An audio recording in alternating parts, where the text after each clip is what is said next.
Bon allez, je vous fais un petit tour de la voiture. Et de tous les petits défauts qu'elle a, on commence le pare-choc avant. Il est mangé. Enfin ça va, il est pas cassé. Je pense, c'est surtout la peinture. Là j'ai le capot qui est mal ajusté. Bon évidemment il faudra lui donner un bon coup de propre. On voit, elle a été restée longtemps dehors.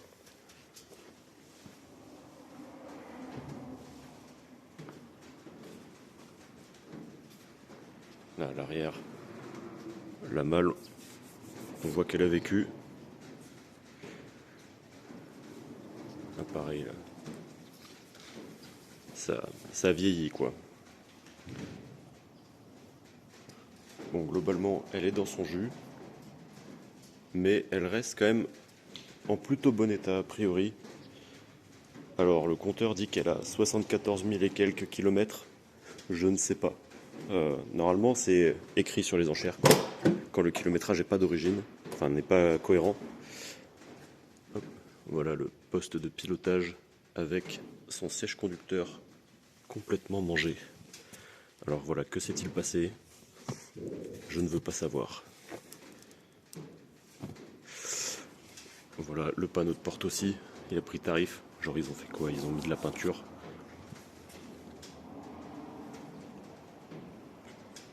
Bon, il a le volant qui est super haut, mais quand je mets les clés dedans, il descend.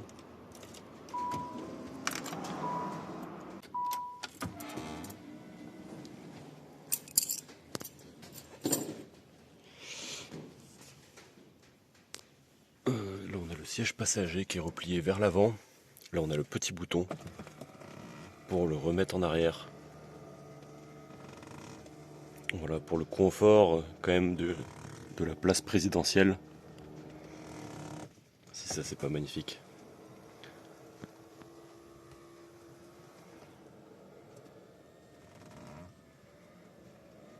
Voilà, on a la boîte à gants là-bas. Là on a tout ce qui est radio et clim. Clim qui est un peu capricieuse. Peut-être que mon compresseur est un peu fatigué, j'ai vu hier avec des collègues pour recharger. Là on a la radio. Bon, je pense que le poste radio à terme, il sera changé. Voilà, coup dur pour l'origine, mais bon, on veut du tuning un peu quoi. Là on a petit compartiment. Et là, petit bouton pour le siège passager toujours. Et ça, c'est la télé pour derrière. Hop. D'ailleurs, petit tapis estampillé Nissan Président, ça fait plaisir. Maintenant, direction la place présidentielle. Voilà, que de place.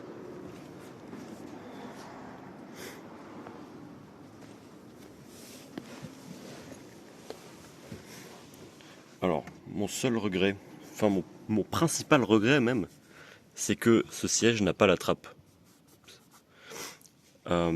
Parce que sur Nissan Président, encore plus avec la finition Sovereign, en général, il y a une trappe ici, comme dans les Century, pour passer les pieds à travers et pouvoir se mettre en full allongé.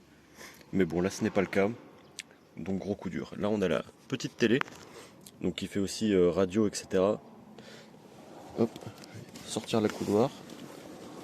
Bon. Voilà, donc tout ça nous permet de contrôler la clim et aussi de potentiellement mettre la télé. Alors, ceci dit, je suis pas sûr qu'elle fonctionne. En plus, j'ai pas mis le contact. Mais les fréquences, j'ai essayé la dernière fois et ça met du bruit. Y a pas de, ça capte pas la télé en fait. Mais elle fonctionne a priori. Et là, on a tous les réglages du siège. Je vais sortir.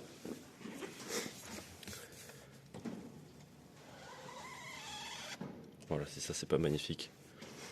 Siège chauffant hein, d'ailleurs, la banquette. Si ça, c'est pas merveilleux. Et là, ici, on a des boutons pour le siège avant. Parce que quand même, il nous faudrait de la place. Voilà, là on a l'autre de l'autre côté. Et alors là, normalement, ce bouton-là, permet de relever l'appui-tête, mais là il ne fonctionne pas, et de l'autre côté par contre il fonctionne. Donc voilà, c'est à peu près tout. D'ailleurs, fun fact, les sièges chauffants sont à l'arrière, il n'y en a pas à l'avant. En tout cas, j'ai pas trouvé le bouton si c'est le cas. Ah oui, dernier petit détail, cuir Connolly. Hein, donc c'est les Britanniques, a priori.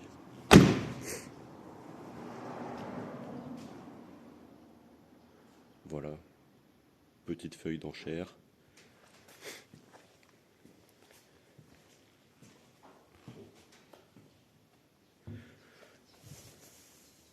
En vrai, je sais que sur les Nissan Président Sovereign, donc Sovereign, c'est la finition maximale, si je dis pas de bêtises. Et il y a beaucoup plus d'options, enfin en tout cas il y a plus d'options disponibles que ce que j'ai actuellement sur cette voiture. Et genre par exemple j'ai pas la banquette arrière massante. Voilà, non mais quand même quel coup dur. Non mais faut le souligner.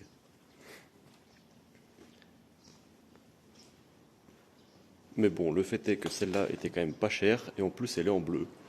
Et j'aime bien cette couleur, ça change un peu du noir parce qu'en général ces voitures-là sont souvent en noir.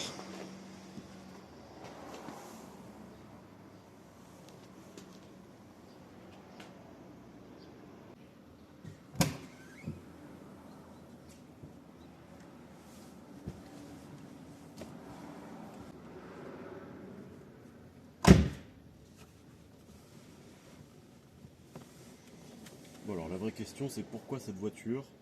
Euh, alors ça fait un moment, ça fait plusieurs années que je me suis pris de passion pour les VIP japonais, euh, notamment tout ce qui est Nissan Sima, enfin châssis Y, euh, Nissan Président, Toyota Century, des Crown, etc.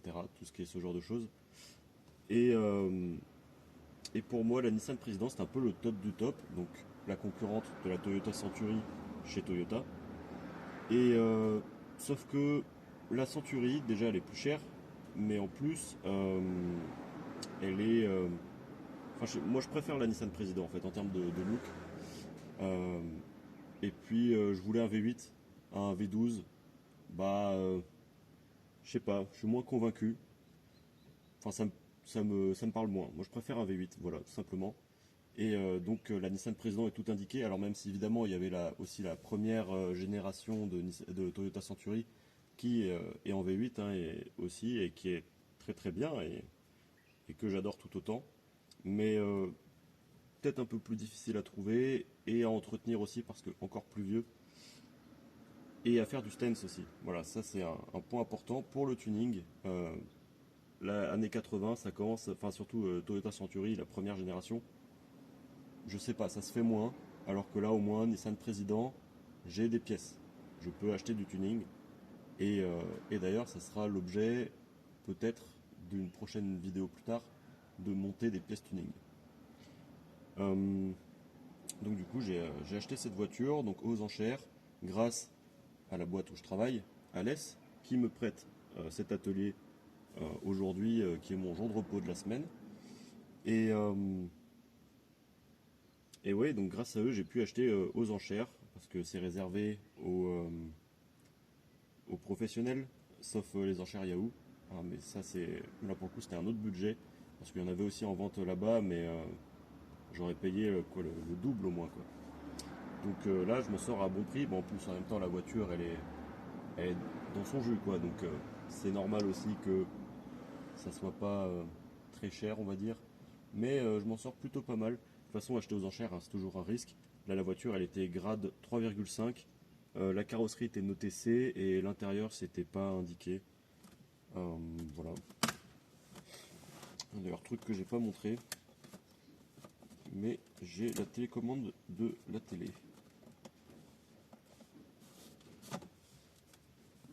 Hop là, magnifique. Hop là, parfait pour zapper depuis le confort de son siège, parce que quand même, faudrait pas se pencher en avant, quoi.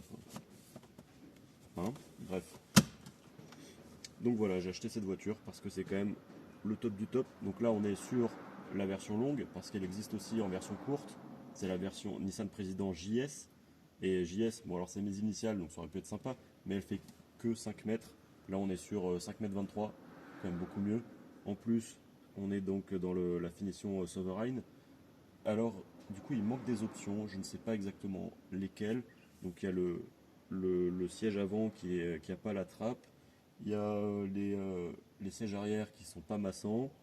Et il y a, je pense, deux, trois petits trucs comme ça à droite à gauche qui manquent. Mais c'est pas grave. D'ailleurs, pas de taux ouvrant, il n'y en avait pas en option sur cette voiture. Alors, sauf sur la version JS, mais parce que la version longue, euh, c'est une voiture pour être conduite avec un chauffeur. Et le toit ouvrant, c'est surtout confortable quand tu es à l'avant. Donc voilà la raison pour laquelle il n'y a pas de toit ouvrant sur cette voiture. Bref, en tout cas, l'intérieur est quand même plutôt pas mal, hormis le siège conducteur qui est complètement mangé. Et quand même, bon là on est sur du cuir gris quoi.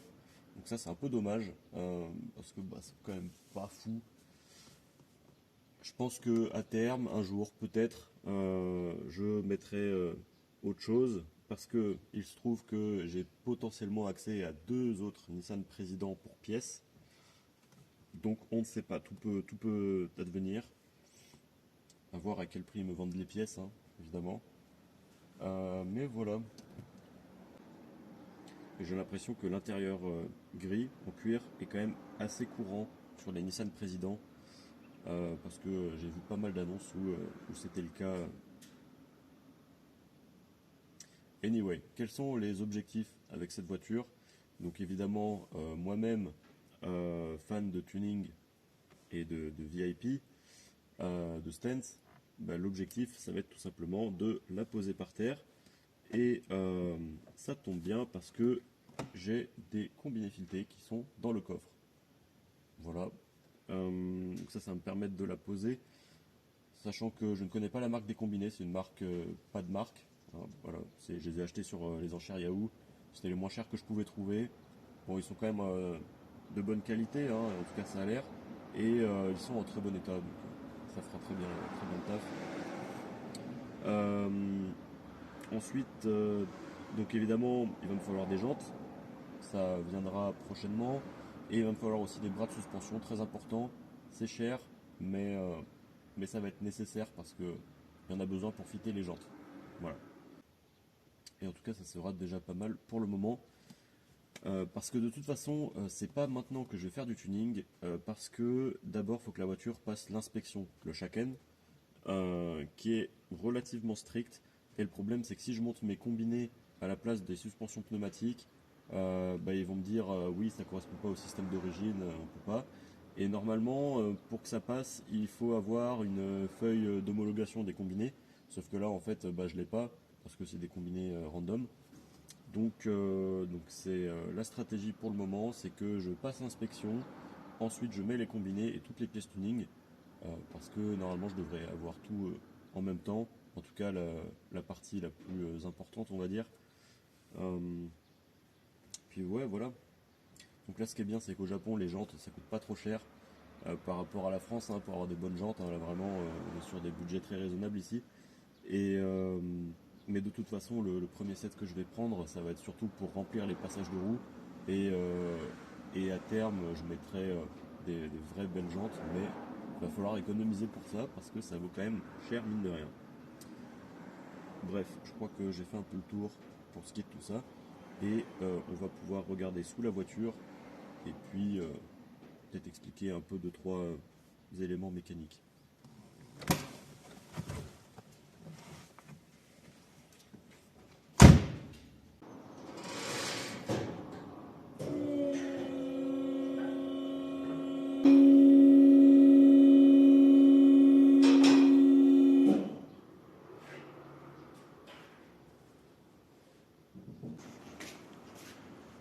Bon, nous voici donc sous la voiture.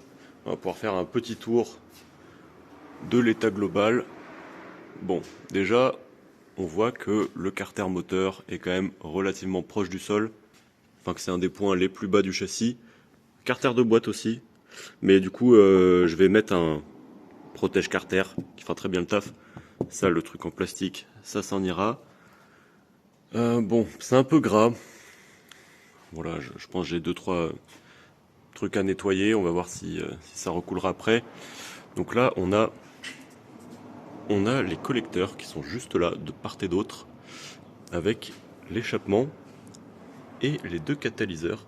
Et alors, pour mes fans de tuning, je sais pas si vous repérez le truc là, mais en fait toute la ligne est en dual pipe, sauf le silencieux final. Mais du coup, ce qui fait que à terme, moi mon plan, voilà, je vous le dis, c'est de me faire un petit échappement pour avoir un son pas trop mal. Donc le plan, moi, c'est de le faire après les katas, pour pas que ce soit trop bruyant. Enlever ça, les deux inters, et le silencieux final. Je pense que ça devrait être pas trop mal. Et parce que je sais pas si vous savez, les échappements japonais là qui font du bruit, un goût de gros V8 qui claque, mais en fait c'est parce que toute la ligne est en dual pipe, c'est-à-dire que les deux bancs de cylindres, les 2 échappements ne se rejoignent pas. Donc voilà, c'est le plan. C'est le plan pour faire le tuning. J'ai déjà fait une ligne comme ça sur ma précédente caisse japonaise, qui était une LS400. Et ça marche très très bien. Voilà, donc le dessous a l'air quand même plutôt ok. Sur la feuille d'enchère, c'était écrit que oui, il y a de la rouille ou je sais pas quoi. J'ai vu les photos, je me suis dit c'est bon. Voilà, parce que qu'est-ce qui est rouillé, franchement, hein, là on est plutôt très tranquille. Hein. Même la ligne, elle va plutôt bien. Non, franchement, on est sur une caisse en plutôt bonne santé, on dirait. Voilà, donc là, moi, je vous propose un premier tuning. C'est que on commence par tomber ce silencieux final, juste histoire d'entendre un peu le moteur. Bon, ça sert pas à grand chose, mais je me dis c'est fun, ça fait au moins faire un truc. Parce qu'à la base, j'avais prévu de monter les combinés, mais du coup, vu qu'il faut que je passe le shaken avant, eh bien, ça sera pas pour aujourd'hui.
Dinguerie, il y avait plein d'eau.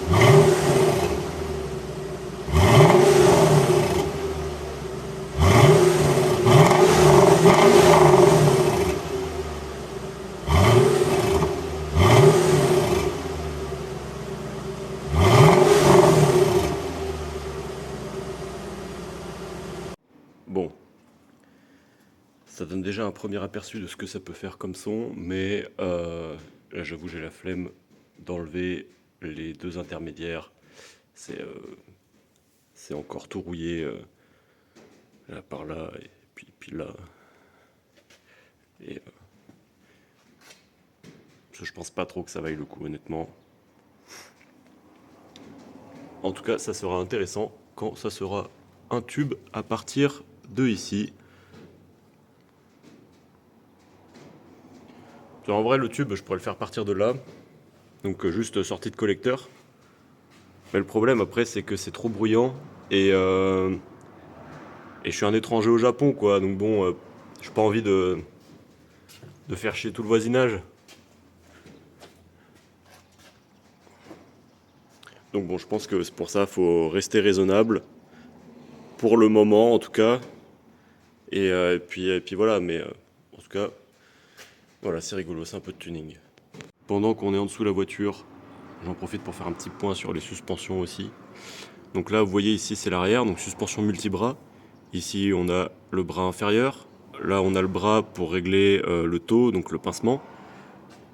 Au-dessus, on a celui-là, là, ce bras, c'est le traction arm. Donc en français, je sais pas comment, mais en gros, ça permet de centrer la roue dans le passage de roue quand on descend la voiture. Et celui-là, c'est pour le carrossage. Donc les prochaines pièces à être montées, c'est celui du carrossage et celui du pincement. Voilà, et là maintenant, on est à l'avant. Donc là, on a le bras inférieur, le bras de carrossage qui est celui-là. Là, tout ça, c'est la strut. J'ai oublié le nom en français, vous m'excuserez.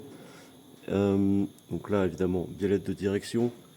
Ici, le tension arm pour régler la position de la roue dans le passage. Et donc, un des problèmes sur cette voiture, je ne sais pas si vous voyez, mais entre cette pièce et le pneu, il n'y a pas beaucoup d'espace d'origine. Donc, ce qui fait que donc là, ça va, on peut quand même mettre des grosses jantes, etc. Mais le problème, c'est qu'elles ne peuvent pas trop rentrer vers l'intérieur. Donc, pour ça, il faut les pousser vers l'extérieur. D'où l'intérêt d'avoir le carrossage réglable, parce que du coup, ça, mettre du carrossage permet d'éviter d'aller exploser l'aile à l'extérieur. Voilà, donc ce bras-là, c'est une des prochaines pièces également. Donc évidemment, il y aura aussi les 4 combinés filetés qui seront installés. Et je pense qu'en même temps, je mettrai des nouvelles jantes si je les ai d'ici là et qu'il y a des pneus dessus. Voilà, donc ça fait un peu le tour de la mécanique. Et puis je vais vous montrer un peu la baie moteur aussi.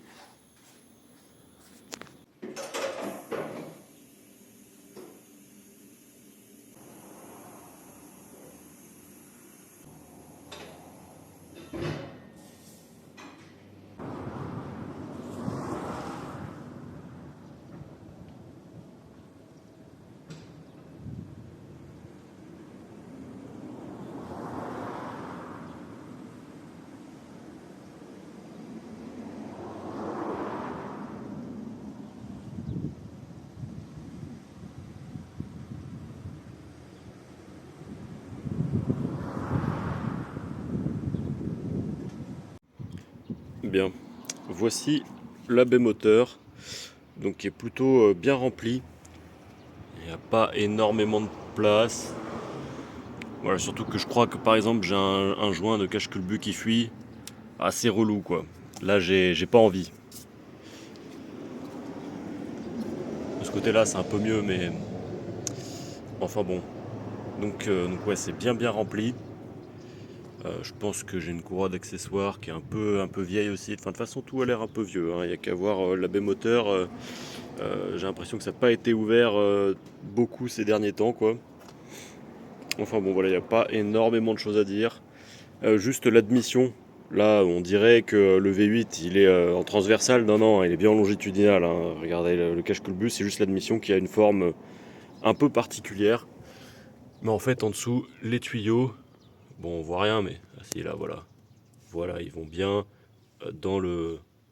Bon, on voit pas grand-chose, mais l'idée, c'est que les tuyaux, ils vont bien dans les... Enfin bref, c'est longitudinal, quoi.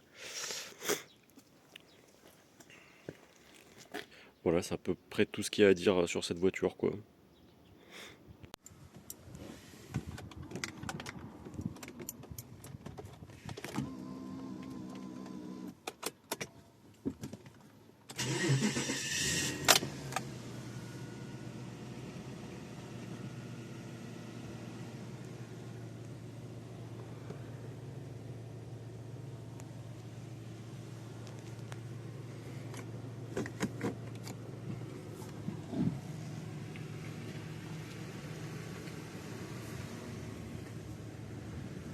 Voilà, évidemment, j'ai pas de plaque, je peux pas aller sur la route, hein. Donc je reste sur la propriété de l'entreprise.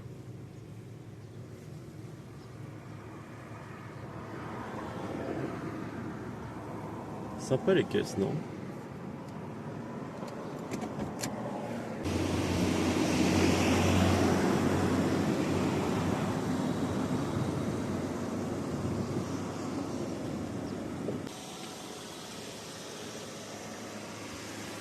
Laurel.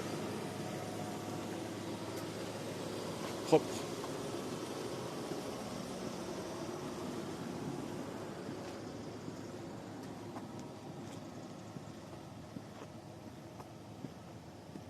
Sympa, non? J'adore la couleur sur celle-là. On voit pas bien là, mais quand il y a du soleil, ça reflète. C'est trop stylé. Voilà, de la Skyline, vous en voulez combien? Il y en a. Vous voulez un kit carrosserie? Il y en a. Il me semble que c'est du Rocket Bunny celui-là. Voilà, et la dernière de la lignée. Et là, il y a encore de la Skyline. Petit été. Ça, je pense pas que c'est une voiture à vendre. Ouais, pas mal.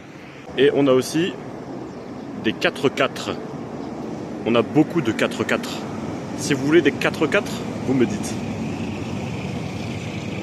D'ailleurs, juste pour préciser par rapport aux voitures qui sont stationnées ici et tout là, c'est seulement une partie du stock. Là, c'est genre une concession et il y a une autre concession spécialisée dans le VIP qui est un peu plus loin, dans cette direction. Voilà, ici on est à Top Mountain et il y a Alès qui est en fait Top Mountain fait partie du Alès Group et il y a la concession aussi Alès VIP qui du coup est spécialisée dans les VIP et qui n'est pas ici. Donc pourquoi pas à l'occasion montrer les voitures. De toute façon sur Instagram j'ai déjà eu l'occasion de les mettre plusieurs fois. Bref. Donc tout ça pour dire que ici on n'est pas dans le coin spécialisé VIP. On est dans le coin spécialisé off-road et street, genre coupé ou petite berline entre guillemets. Enfin bref. Bon, cette vidéo était donc une présentation de ma Nissan Président. Je me demande si je suis pas le premier français à acheter une Nissan Président. Voilà, vous me direz si vous connaissez quelqu'un d'autre qui en a une.